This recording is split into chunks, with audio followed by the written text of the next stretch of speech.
엊그제 우리 심야 기도회에서 진선규 배우의 간증을 함께 나누었습니다. 이분은 잘 알고 있는 것처럼 오랜 무명 생활 끝에 범죄의 도시라는 영화로 정말 그야말로 벼락 스타가 되었습니다. 갑자기 스타덤에 오르게 됐습니다. 그런데 이분은 참 진실하게 신앙생활하는 분으로도 많이 알려져 있습니다. 이분이 다니고 있는 교회에 올려져 있는 홈페이지에서 이분의 간증을 제가 좀 몇 개를 봤는데, 모든 말씀의 그 양육 과정에 참여해서 그래서 잘 양육을 받고, 그리고 또 그 은혜 받은 것을 이제 간증으로 써서 은혜를 함께 나누고 한 것을 봤는데, 이런 내용이 좀 있었습니다. 한 4년 전이었는데 영화 촬영을 하다가 허리 부상을 당해서 수술을 받게 된 것입니다. 근데 수술을 마치고 난 뒤에 갑자기 이상 증세가 나타났는데 복통과 두통이 그야말로 미친 듯이 찾아왔다는 것입니다. 자기가 살면서 지금까지 이렇게 아파본 적은 처음이었다고 말합니다. 아무리 검사를 해도 원인을 모르는 것입니다. 도무지 눈을 뜨지를 못하고 그저 소리만 지르면서 아파서 웅크리고 있을 수밖에 없었습니다. 할 수 있는 것이라고는 오직 주님을 부르는 것밖에 없었다고 합니다. 처음에는 살려달라고 하다가 주님 저와 함께 해주세요 이렇게 기도를 바꾸게 되었는데, 그렇게 기도하는 가운데 그 아픔 속에서지만 평안함을 느낄 수가 있었고 주님의 임재와 위로를 경험할 수 있었다고 말합니다.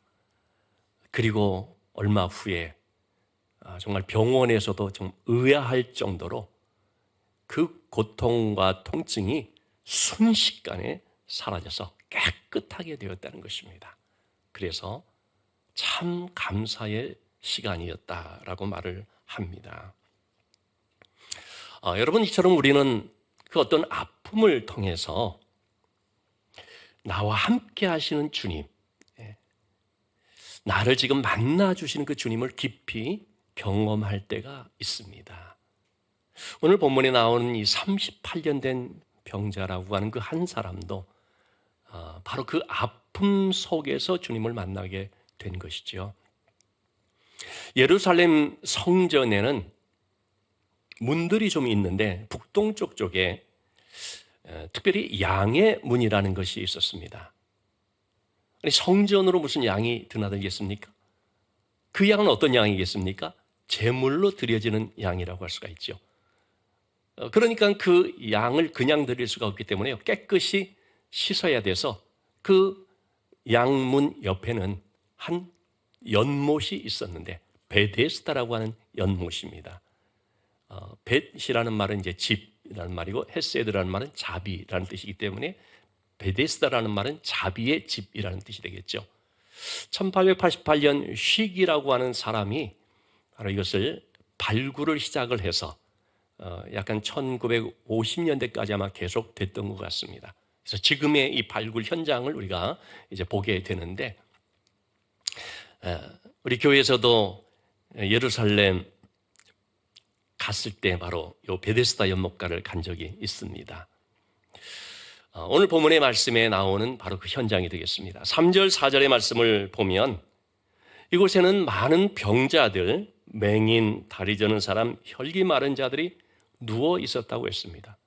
왜 그들이 그럼 그곳에 자리하고 있었을까요? 한 소문이 있었기 때문입니다. 천사가 내려와서 물을 움직일 때가 있는데 아마도 이 물이 간헐천으로 가끔씩 이렇게 솟아나는 경우가 있었던 것 같습니다. 그걸 천사가 움직인다고 생각을 한 거죠. 그럴 때에 그걸 보고 가장 먼저 그 물에 들어가는 사람이 어떤 병에 걸렸든지 낫는다, 그런 소문이 있었던 것입니다. 여러분, 이게 사실일까요? 전혀 그렇지가 않죠. 그건 미신적인 신앙에서 나온 것이었습니다. 근데 사람들은요, 이런 허황된 미신을 얼마나 잘 믿는지 모릅니다. 근데 여러분, 그런 것들을, 이런 미신들은 사람을 절망시킬 뿐입니다. 왜냐하면 사실이 아니기 때문에, 가짜고 거짓이기 때문입니다. 우리가 진짜로 들어야 될 소문이 있는데 그것은 예수님의 소문입니다. 마가복음 5장 27절에 보면 12년 동안을 혈루증으로 앓았던 한 여인, 이 병을 고치기 위해서 백방으로 노력을 해봤지만 가진 걸 다 써버리고 오히려 시달림을 당하고 병이 더 깊어진 그런 여인이었습니다. 근데 그는 예수님에 대한 소문을 듣고 나와서 옷자락만이라도 만지면 내가 나음을 받겠다면서 완전히 고침을 받은 일이 있었죠. 그가 그렇게 고침받았던 이유는 무엇 때문입니까? 소문 때문이었는데 예수님의 소문을 들었기 때문입니다. 그렇기 때문에 여러분, 예수님은 우리의 참 소망이 되심으로 우리는 바로 예수님에 대한 소문을 계속 내야 되는 것입니다. 그래서 많은 사람들이 예수님에 대한 소문을 듣고 교회로 나올 수 있어야 되는 거죠. 설리임교회에 대한 소문을 내는 것도 물론 좋지만 예수님에 대한 소문이 더 중요하다고 볼 수가 있죠. 왜냐하면 그 예수님이 살리시는 분이고 고치시는 분이기 때문입니다. 예수님은 명절 때, 오늘 본문은 명절 때 예루살렘에 올라갔을 때 일인데요. 예루살렘으로 올라가셨는데 어디로 가셨는가? 사람들이 축제를 벌이고 있는 그런 환호하는, 떠들썩하는 그런 자리가 아니라 오히려 참 각종 병으로 고통 가운데 있는 사람들이 있는 곳, 그 중에서도 가장 비참한 형편 속에 있어 보이는 그 한 사람을 찾아가셨는데 5절 말씀입니다. 거기 누가 있었습니까? 38년 된 병자가 있더라. 이 38년이라고 하는 이 숫자, 어떤 분들은 이것을 신명기 2장 14절에 나오는 출애굽한 백성들이 광야 38년 동안 지내면서 훈련을 받았던 그 기간으로서 얘기하는 분들도 있습니다. 어쨌든 이 38년이라는 세월은 정말 오랜 시간이 되지 않습니까? 그 시간 동안 병으로 누워있다는 것은 참으로 큰 고통이라고 할 수 있습니다. 짧은 고통이 아니고 긴 고통이라고 할 수 있죠. 아마도 이 사람은 그 병을 고쳐보기 위해서 많이 애를 썼을 것입니다. 그렇지만 도무지 고칠 수가 없었고, 그러던 차에 베데스다 못이라고 하는 그곳에 있는 이 소문을 이제 듣게 되어서 마지막 한가닥의 어떤 소망을 걸고 아마 그곳에 왔다고 볼 수 있겠습니다. 근데 여러분, 그 베데스다 연못이 이 사람을 고칠 수가 있습니까? 그가 그렇게 먼저 들어간다고 해서 고침을 받을 수가 있을까요? 그럴 수 없는 것입니다. 왜냐하면 그건 그냥 평범한 하나의 물이기 때문입니다.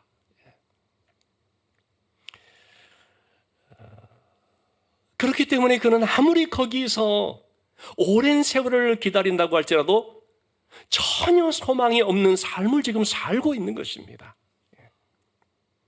그렇기 때문에 주님은 바로 그런 한 사람을 찾아가신 것인데, 자, 그리고 어떻게 했습니까? 6절의 말씀을 보니까 예수께서 그 누운 것을 보시고 병이 벌써 오래된 줄을 아시고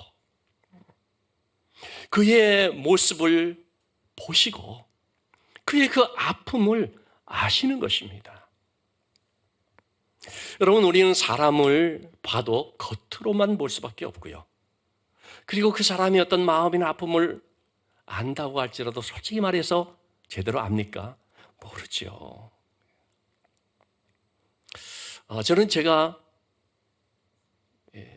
좀 진단을 받고 보니까 조금 알 것 같습니다. 저는 정말 가벼운 마음으로 별것 아니라는 생각으로 병원을 찾았다가 깜짝 놀라는 얘기를 듣게 된 것입니다. 그럴 때 이 암이라는 것이 주는 무게감이 뭔지 이게 느껴졌습니다. 저는 뭐 두려움이 있거나 걱정이 있거나 뭐 그런 것은 별로 없습니다. 좀 긴장은 되지만, 그런데 참 많은 사람들이 이런 걸 접했을 때, 의사 선생님으로부터 그런 말을 들었을 때 얼마나 두려울 수 있을지, 얼마나 낙심이 될 수 있을지, 얼마나 염려, 걱정이 될 수 있을지, 그게 조금 알게 되더라는 것이죠. 여러분, 이것은 이론적인 알미 아니고 느낌적인 알미 아니고 체험적인 알미입니다. 제가 체험을 좀 해보니까. 그래서 저는 그동안에 저도 아픈 분들을 위해서 참 많은 기도를 했는데 너무 모르고 기도했다. 그런 좀 자책을 좀 하게 됐습니다. 여러분, 주님께서 아셨다라는 것은요, 주님은 뭐 하나님이시니까 모든 것을 아시고 하는 그런 이론적인 의미에서 말하는 것이 아닙니다. 주님이 아셨다 지금 말하는 것은 체험적인 것을 말하는 것입니다. 인간의 그 절망을 꿰뚫어 보시고 그 속에 있는 그 아픔과 그 고통을 너무나 잘 아신다는 것은 마태복음 8장 17절 말씀에 나오는 것처럼 주님은 우리의 연약함을 친히 담당하시고 병을 짊어지신 분이기 때문이라는 것입니다. 주님은 이 모든 것들을 몸소 다 당하셨습니다. 우리의 연약함을, 그리고 우리의 각종 모든 질병들, 모든 질고를 그 몸에 다 담당하신 것입니다. 그걸 받으셔가지고 어떻게 했으면 죽으시기까지 했던 것이죠. 그러니까 주님께서 안다는 것은 그냥 입 바른 말로 하는 립 서비스라는 말이 절대 아닙니다. 깊은 체험 속에서 나온 그런 알미고 그런 마음으로 말씀을 하시는 것입니다. 여러분, 병든 사람에게 있어서 가장 필요한 것이 뭡니까? 위로일까요? 아무리 위로해도 그건 값싼 위로에 지나지 않습니다. 병든 자에게 가장 필요한 것은, 절대적으로 필요한 것은 치유입니다. 그렇기 때문에 주님은 이 병자를 향해서 뭐라고 말을 했느냐? 네가 낫고자 하느냐라고 말하는 것입니다. 주님이 낫게 한다는 말씀인 거죠. 근데 여러분, 이 병든 자가 낫는 것은 지극히 당연한 것인데 뭐 물어볼 것도 없는 이 말을 왜 하시나라고 생각할 수 있지 않습니까? 네가 낫고자 하느냐. 주님이 왜 이렇게 얘기를 하는 걸까요? 이 38년 된 병자는 오랜 병으로 인하여서 삶의 의지가 상실을 되고 소망이 바닥났을 수도 있거든요. 그래서 지금도 어떤 그 의지, 어떤 소망을, 소원을 갖고 있는지를 주님이 확인하고자 하는 것이죠. 체념한 가운데 있는 것인지 아니면은 소원을 갖고 있는지 묻는 것입니다. 여러분, 이 소원을 갖는다는 것은 굉장히 중요합니다. 소원이 없으면 기도도 없고 믿음도 없고 응답도 없습니다. 소원을 갖는 자가 기도하면서 구하고 찾고 문을 두드리면서 믿음으로 구하면서 응답받게 되는 것이죠. 히브리서 11장 1절 말씀은 믿음은 바라는 것들의 실상이라고 말하거든요. 바라는 것들, 소망하고 갈망하고 사모하는 그 사람들 속에서 이루어지는 실제 증거라고 할 수 있습니다. 자, 주님의 이 말씀 앞에 38년 된 병자는 뭐라고 대답을 합니까? 7절 말씀해 보니까 물이 움직일 때 나를 못에 넣어주는 사람이 없어. 내가 가는 동안에 다른 사람이 먼저 내려가나이다. 이 사람의 대답은 주님의 대답과 약간 핀트가 어긋난 것 같습니다. 주님의 말씀에 조금 어긋난 것 같습니다. 그는 지금 날 도와줄 자가 없다. 단 한 사람도 없다. 그렇기 때문에 딴 사람이 먼저 내려가 버린다. 뭐 그런 일이 실제 일어나지는 않았을 것 같아요. 그럴 걸로 지금 얘기하는 것이라고 봅니다. 다른 사람이 먼저 내려가 버린다. 이 사람의 말 속에는 남을 탓하는 그런 좀 원망의 마음이 들어있는 것을 볼 수가 있죠. 사람들은요, 내가 행복하지 못한 것은 나를 도와주는 사람이 없고, 또는 내가 경쟁에서 뒤처져서, 그래서 내가 불행하고, 그래서 내가 안 된다, 이렇게 남 탓하는 경우들이 많이 있습니다. 여러분, 그것은 잘못된 생각입니다. 평생 남 탓만 하면서 살아보십시오. 불행만 더 깊어질 뿐입니다. 이스라엘 백성들이 광야에서 참 힘든 삶을 살았던 이유 중에 한 가지가 뭡니까? 원망, 불평하면서 남 탓, 하나님 탓, 모세 탓, 그렇게만 했던 것이죠. 우리가 바로 이러한 면에서 바뀌어져야 됩니다. 누구 탓이 아니라 바로 그것 때문에 하나님을 찾고 엎드려서 하나님의 은혜를 구하는 삶이 되어야 되는 것이죠. 그런데 우리는 이 말씀을 통해서 한 가지를 좀 더 살펴봤으면 좋겠습니다. 그건 뭐냐면요, 가장 먼저 내려가는 사람이 낫는다. 바꿔 말하면 가장 먼저 내려가는 사람이 복을 받고 혹은 구원을 받는다. 여기서 선착순 구원론이라는 참 이상한 말이 나오게 됐습니다. 근데 여러분, 이것을 마치 농담처럼 얘기하는 것 같이 보여지지만 이 선착순 구원론이라는 것이 얼마나 많은 사람들에게 구원론에 대한 오해를 불러일으킬 수 있는지 우리가 좀 점검을 해봐야 되는 것입니다. 왜냐하면 우리 속에 그런 요소들이 많이 있기 때문에 그렇습니다. 어떤 곳에서는 의도적으로 이런 것들을 자꾸 부추깁니다. 경쟁 심리인 것이죠. 더 많이 전도해야 되고, 더 많이 헌금해야 되고, 더 많이 봉사해야 되고, 더 많이 참여해야 그래야 복받는다, 그래야 구원받는다. 경쟁을 부추겨서 그래서 더 많이, 더 빨리 내가 1등해야 그런 식으로 만들 수 있다는 것입니다. 누가 그렇습니까? 이단들이 그런 거죠. 그래서 여러분, 이 여호와의 증인이라든지 신천지라든지 구원파라든지 이러한 곳들에서요, 이렇게 막 가정 방문 다니면서 막 전도하고 그런 것들이 있잖아요. 이거는 신앙적인 열심, 은혜에 대한 열심으로 하는 분들이 있을 수 있는데 그렇지 않다는 걸 알아야 됩니다. 자기들은 그것이 구원받기 위한 아주 중요한 그런 어떤 목적이 되는 것입니다. 내가 더 많이 전도해. 왜냐하면 이단들은요, 14만 4천이라는 숫자가 딱 있기 때문에 여기에 들어가려면 더 다른 사람보다 더 많이 뭔가를 해야 된다, 이렇게 만드는 것이거든요. 그래서 경쟁을 부추겨서 1등을 해야 또는 몇 등 안에 들어야 구원도 받는 것처럼 여기 얼마나 많은 사람들이 속아 넘어가는지 모릅니다. 여러분, 경쟁에서 이긴다고 구원받는 것도 아니고 경쟁에서 뒤진다고 구원에서 이탈되는 것도 아닙니다. 여러분, 구원은 남과의 경쟁 속에서 되는 것이 아닙니다. 구원은 이런 미신적인 어떤 연못에 의해서 되어지는 것도 아닙니다. 구원은 내 노력에 달려있는 것이 전혀 아니라는 것입니다. 여러분, 우리는 우리 구원을 위해서 할 수 있는 것이 아무것도 없습니다. 내가 뭘 열심히 한다고 해서 구원을 받고, 내가 어떤 선행을 더 많이 한다고 해서 합격돼 가지고 천국 가고, 그런 게 아니다라는 것입니다. 구원은 전적으로 누구에게 달려 있습니까? 예수 그리스도께 있습니다.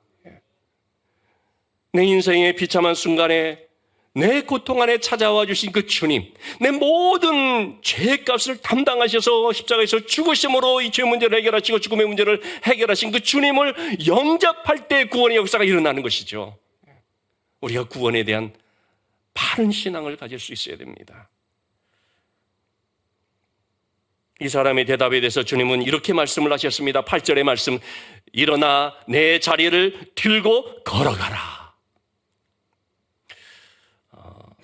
우리 이보우 교수님이 최근에 목격자의 참 증언이라고 하는 책을 내셨습니다. 요한복음 연구의 집대성이라고 보여집니다. 아주 방대한 분량의 역저인데, 이 책에서 이 구절을 가지고 이렇게 해석을 하고 있어 소개를 해드립니다. 주님은 질병을 향해서 떠나라 그렇게 말하거나, 이 병자를 향해서 나을지어다 이렇게 얘기하는 것이 아니라 일어나라 명령한 것입니다. 일어나라.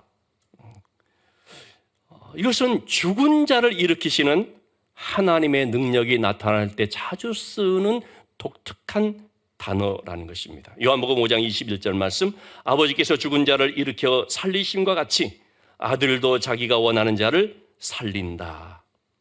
주님은 병자를 일으키심으로 단지 어떤 육신의 병을 고치시는 그런 분이 아니고 죽은 자를 생명으로 일으키는 부활의 주님이신 것을 나타내고 있다는 것입니다.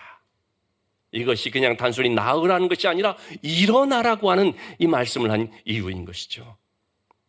자, 주님의 이 말씀 앞에 이 병자가 어떻게 되었습니까? 9절 말씀입니다. 곧 나아서 자리를 들고 걸어가니라. 이것은 전적인 주님의 말씀의 능력 때문이었습니다. 즉각 나음을 받게 됐는데요, 예수님께서 그를 이 베데스다 목가에 넣어줬기 때문에 낫고, 그런 게 아니지 않습니까? 말씀이 임하니까 말씀이 그를 이렇게 세운 것이죠. 여러분, 우리는 주님이 단지 나를 어떤 못에 넣어주는 그런 분으로 알면 안 됩니다. 주님은 우리를 완전히 치유하시는 분이십니다. 전적으로 낫게 하시는 분이십니다. 그런데 사람들은 주님을, 나를 좀 도와주는, 내가 돈 잘 벌 수 있도록 도와주고, 내가 성공하도록 도와주고, 내가 형통 출세하도록 도와주고, 내 뜻을 이룰 수 있게 도와주고, 나를 어떤 황금 연못에 들어갈 수 있게 도와주는 그런 분으로 생각하면서 믿으려고 할 때가 있습니다. 잘못된 믿음이죠.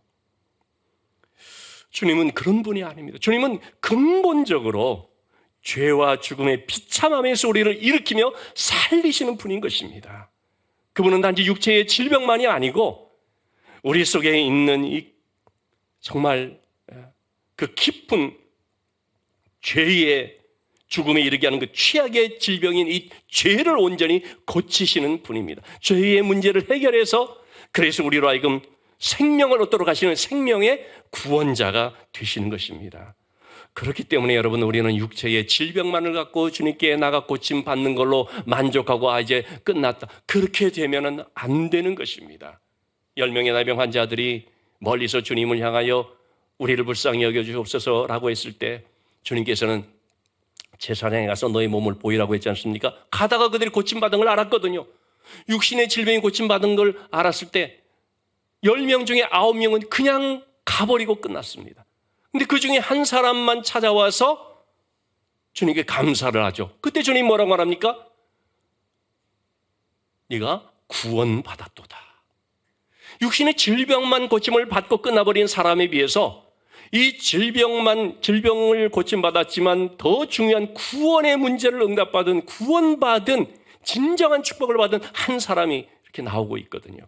그렇기 때문에 여러분, 우리는 육신의 문제만을 가지고 주님께 나오는 것이 아니고, 그 고침받은 걸로 끝나는 것, 만족하는 것이 아니고, 더 중요한 근본적인, 정말 가장 심각한 이 죄라는 암덩어리를 가지고 주님 앞에 나와서 수술대에 올라서 고침을 받아 완전 근본적으로 깨끗함을 받아야 되는 것입니다.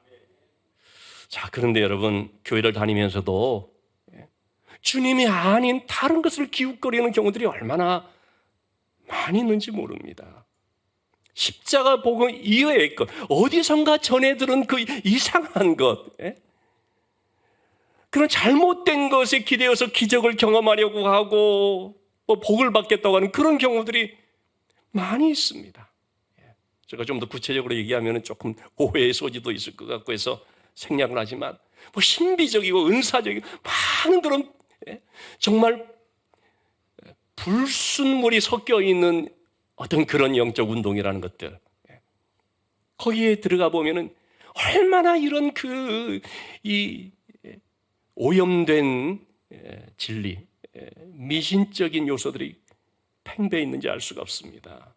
여러분, 그렇기 때문에 우리가요, 정말 십자가의 복음 앞에서 올바른 진리를 분별할 수 있는 영적인 눈이 떠져야 돼서 이런 거짓되고 헛된 신앙, 잘못된 것들을 버려버려야 됩니다. 거기에 구원이 있고 거기에 진리가 있는 것이 아니기 때문에, 그것이 믿음의 대상이 아니기 때문에, 여러분, 정말 우리의 이 뇌리 속에서부터요, 그런 것들을 싹 지워버려야 됩니다. 오직 십자가의 복음, 오직 예수 그리스도만이 진정으로 우리를 영육을 깨끗게 하시고 참된 복을 주시는 분임을 우리가 확실하게 고백할 수 있어야 되는 것입니다. 여러분, 이 베데스다 연못가의 세계는 마치 우리 사회의 축소판 것 같다는 모습을 보게 되지 않습니까? 그 지역의 모습은 어떻습니까? 한마디로 병든 사람들이 모여 있는 곳이지 않습니까? 우리 사회도 병든 사회라는 표현을 많이 씁니다. 사람들은 영적인, 정신적인 또는 육체적인 각종 질병으로 고통을 당하고 있습니다. 이렇게 과학 문명이 발전이 됐는데도 불구하고 범죄가 더 늘어나고 더 살기 힘들다고 하고 피로한 사회가 되어버린 거예요. 피로 사회. 여러분 왜 피로합니까? 특히 우리 한국 사회가 더 피로한 이유가 한 가지 있죠. 왜냐하면 경쟁 사회이기 때문에. 제가 볼 때는 세계 어느 나라보다도 가장 경쟁이 치열하고 심한 그 사회가 우리가 아닌가 생각이 됩니다. 남보다 앞서야 이긴다면서 얼마나 경쟁이 치열한지. 근데 여러분 경쟁에 이긴다고 성공하고 행복할까요? 그 경쟁에 이기면 다음 기다리고 있는 것은 더 큰 경쟁이죠. 끝까지 경쟁에 내몰리는 모습을 보게 됩니다. 여러분 이런 세상에 살게 되면 정말 힘들고 지칩니다. 그래서 주님은 오늘도 이렇게 힘들고 지친 가운데 있는 영혼들을 부르시는 것입니다. 여러분 이와 같은 영혼들이 찾아야 될 곳이 어디입니까? 진짜 자비의 집이라고 할 수 있는 주님의 품 안인데 여러분 교회가 그 주님의 품 안이 되어야 하는 줄로 믿습니다. 오늘날에는 교회조차도 경쟁이 치열하긴 합니다만 우리가 그런 교회의 어떤 그런 상을 우리가 갖지 말고 정말 피난처와 같고 평안하고 주님의 은혜와 자비를 물씬 경험할 수 있는 주님의 품과도 같은 그런 교회, 오직 성령의 은혜만이 충만한 교회를 위해서 기도해야 되는 줄로 믿습니다. 힘들고 지친 영혼들이 참 생명이신 주님을 만날 때에 일어날 수가 있습니다. 여러분 내 힘으로는 절대 일어날 수 없다는 나의 한계, 나의 연약함, 나의 부족함을 깊이 인식하고요. 우리는 정직히 하나님 앞에 엎드려서 고백하며 기도해야 되는 것입니다. 우리의 신앙이 늘상 언제까지나 초보 단계에만 머물러 있거나 그 자리를 맴돌거나 누워있는 가운데 계속 있는 그런 모습이 되면 안 됩니다. 그걸 탈피를 해야 되고 어느 시점 되면 깨어나야 되고 일어나야 되고 걸어야 되고 성숙해 나가야 되는 것이죠. 우리는 이제는 일어나 걸어라 말씀하시는 그 주님의 음성을 반드시 들어야 하겠습니다. 하나님 향한 영혼의 갈망이라는 책에서 R.C. 스프롤 교수가 자기의 그 체험담을 얘기를 합니다. 대학생 신입생 기숙사에서 한 축구 선수에 의해서 자기가 주님께로 인도함을 받았다라는 얘기를 하거든요. 그는 그 사람이 자기를 어떤 심오한 복음의 구원의 진리를 가지고 설득을 해서 자기가 눈이 떠진 것이 아니고 전도서 말씀을 나누다 그렇게 했다고 말을 합니다. 전도서 11장 3절의 말씀. 구름에 비가 가득하면 땅에 쏟아지며 또 나무가 쓰러지면 그 쓰러진 곳에 그냥 있으리라. 이 말씀을 보는데요.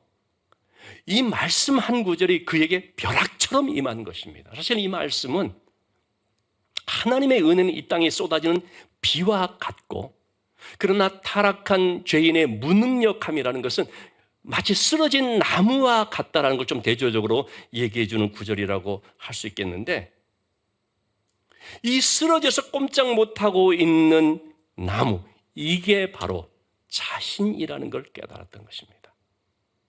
그 쓰러진 가운데 아무 일이 일어나지 않으면 그대로 썩어 끝나버리겠다라는 심각함을 깨닫게 되었습니다. 그래서 바로 그 자리에서 무릎 꿇고 하나님 앞에 엎드려 회개하며 그리고 주께로 돌아오는 시간이 되었다고 말하고 있습니다. 여러분 우리를 살리는 것은 바로 이와 같은 한 말씀입니다. 일어나 걸어라. 베데스다 연못가에 있었던 38년 된 병자, 그에게 임한 이 한 말씀, 일어나 걸어라. 이 말씀을 그가 붙들었을 때 그는 즉시 나음을 받았을 뿐만 아니라 일어나 걸으며 인생이 달라지는 역사가 있게 되었죠. 여러분, 우리가 이 말씀을 내 안에 영접할 때 변화가 일어남을 믿습니다. 그 말씀을 순종하며 살아가는 가운데 치유가 나타남을 믿습니다. 우리가 말씀을 내 삶에서 실험해보자 라는 말씀을 제가 계속 드리는데, 여러분, 이번 한 주도 이번 한 달도 하나님의 이 말씀을 품고 말씀을 따라 살아가 보려고 하는 가운데 그 말씀이 나를 살리고 그 말씀이 나를 일으키고 나를 변화시키면서 그 말씀 안에서 주의 선한 손길을 체험하는 복된 역사가 있게 되기를 주님의 이름으로 축원합니다. 그러기 위해서 오직 우리가, 여러분, 다른 데 한눈 팔지 말고 주만 바라봐야 될 줄로 믿습니다.